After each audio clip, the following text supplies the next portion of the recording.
The cold rang like tiny glass beads in his chest. Each breath flew out in white clumps and crusted on his brows at once. Max walked above the creek where the trail kept slipping into low willows and then reappearing on open patches.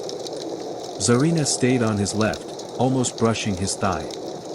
The black mastiff moved soft and sure, ears pinned, nose working, taking the wind, testing scents. By 6 p.m., he was supposed to reach the old camp at the bend.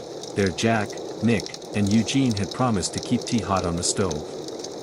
They'd left that morning by a different route to scout a way in for the jeeps, and the deal was simple: whoever arrived first dried wood and put up a light. Yesterday in Dawson an old-timer had stopped them by a brick stove. He didn't push, just spoke over his mug. Below 50 Fahrenheit, no one travels the Klondike alone. Cold's more patient than people. It doesn't run, it waits. Max had joked that he wasn't alone. He had a dog, and he'd pinged the guys by SMS from his flip phone.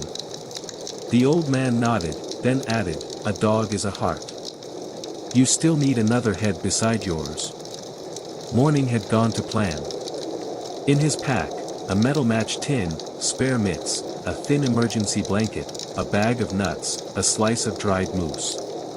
On his belt, a button flip phone with a flashlight that could sometimes push a text through.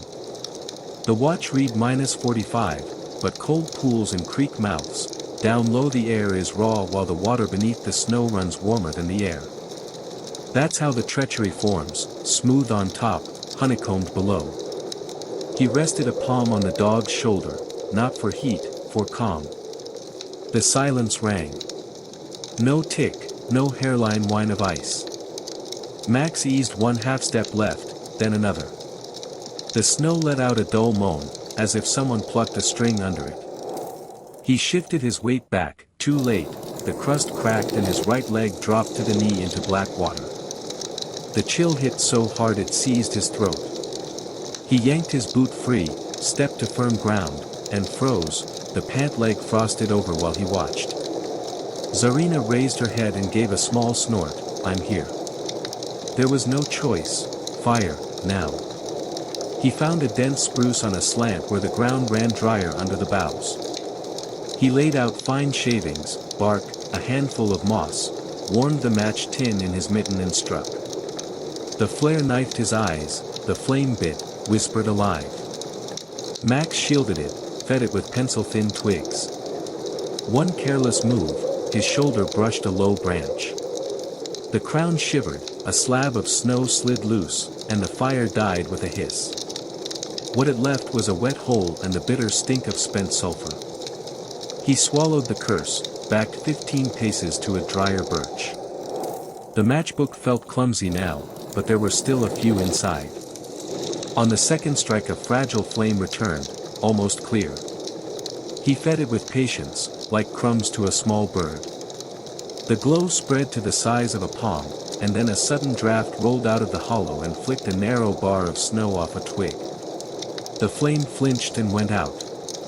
Black specks remained on white, the last burnt heads. The tin was empty. A fake warmth began to crawl into his chest, that dangerous honey that freezing paints over fear. One answer remained: move. He switched to short, compact steps, holding a steady rhythm. He shoved the pain in his ankle into a back room and shut the door on it. The snow sang dry under his gaiters, sound meant life, and that helped. Half an hour later his legs felt like someone else's. He sat on the pack, peeled the frozen gaiter, bunched his fingers and jammed them under his armpit. He looked at Zarina. She met his eyes, waiting. "Home, girl," he said quietly. "To people. To the guys. Go." He clicked the snap, pointed down the creek.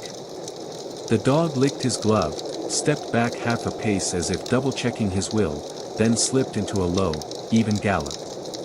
Black on white, gone beyond the bend. Alone again, he stood and walked. 10 minutes, then 5. His legs filled with lead. He sat, pulled his knees up, buried his nose in his collar. 10 minutes and I'll get up, he told himself, listening to his heart's neat, careful knocks. The mind offered a picture, an even fire, amber tongues, a dry crackle. There was no smell of smoke. False picture, then. He let his eyes close, not to sleep, just to go blank for a minute. Zarina worked with nose and memory. People carry maps, dogs run an invisible ribbon of scent. Hanging in the air were tags, the bitter metal of a zipper, the dusty nut smell from a pocket, the salt trace of sweat, a wisp of somebody's old campfire. Where wind tangled the strands, she cut a circle and returned to the line. Frost bit her pads and she floated them anyway, barely touching the crust to save heat. In the shallow draw the scent of smoke thickened, fabric rustled, canvas. She broke into light, bumped Jack's palm with her nose, and spun back. "She's leading," Eugene said, pulling up his hood. "Mount up," Jack answered. "Ropes, bags, thermoses, warmers, med kit. We follow the dog. Slow. It's glare ice." Two jeeps settled their tires into glassy tracks and crawled.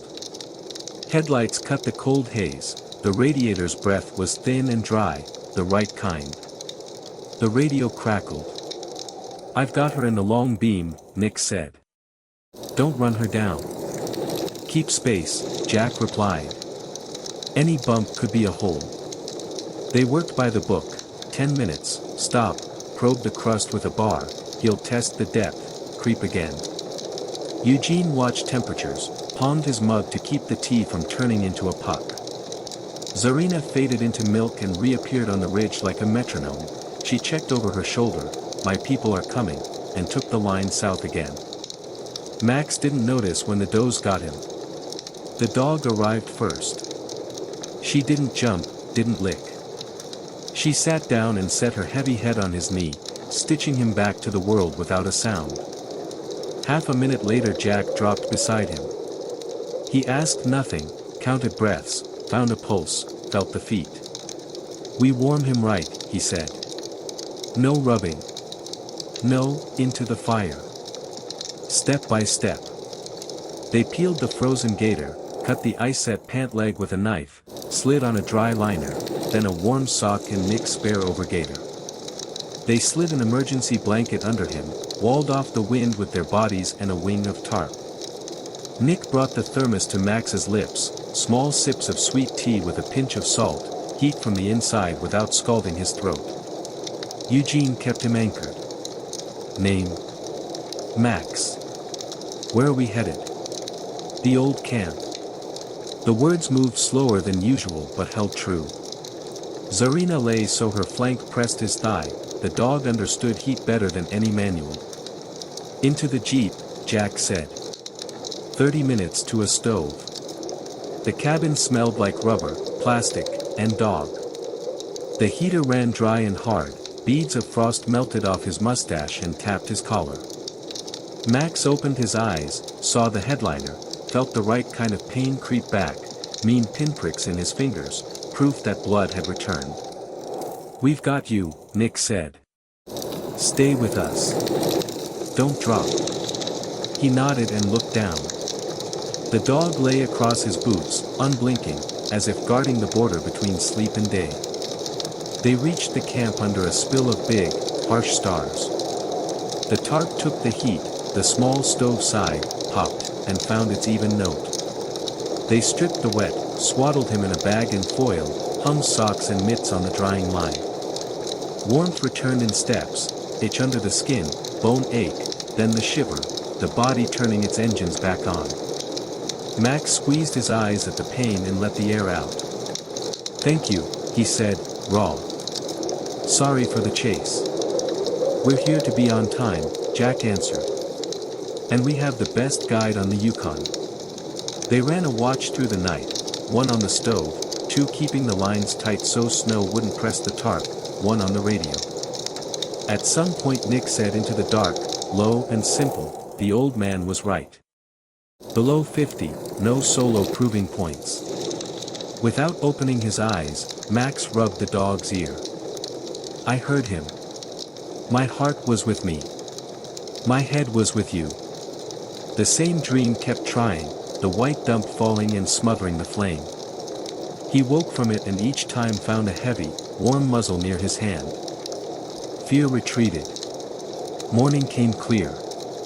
The cold hadn't eased, but it stopped pressing on the mind.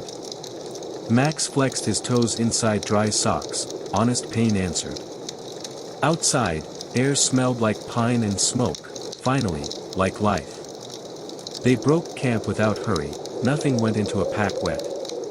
Eugene joked about being a field barista, Nick argued the proper way to dry insoles, Jack checked straps and knots. Habit put quiet back in their heads. 2 days later, when the wind backed off, they rolled the kit down to the road.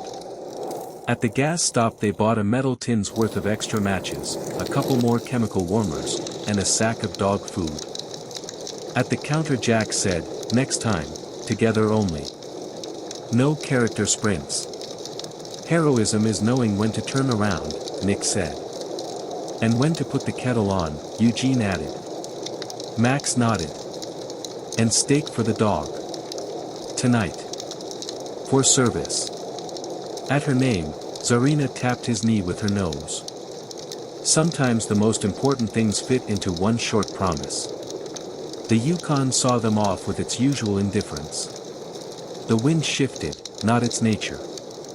Snow squeaked under the tires, that was the best sound, it meant things still moved. In the mirror the creek's white ribbon ran on, somewhere back there sat the spruce, the wet black hole where a bad fire had died, and the lesson they'd paid for, dearly, but in time. Max bent and ran a palm along the dog's neck. "Home," he said, simply. This time he needed no map and no words, only the road and the people riding beside him.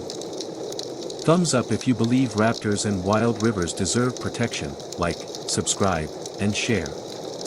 Bell turn on notifications so you don't miss the next story in this series. Disclaimer, this is a fictional narrative. No animals were harmed. We support legal, ethical hunting and conservation. Poaching is a crime.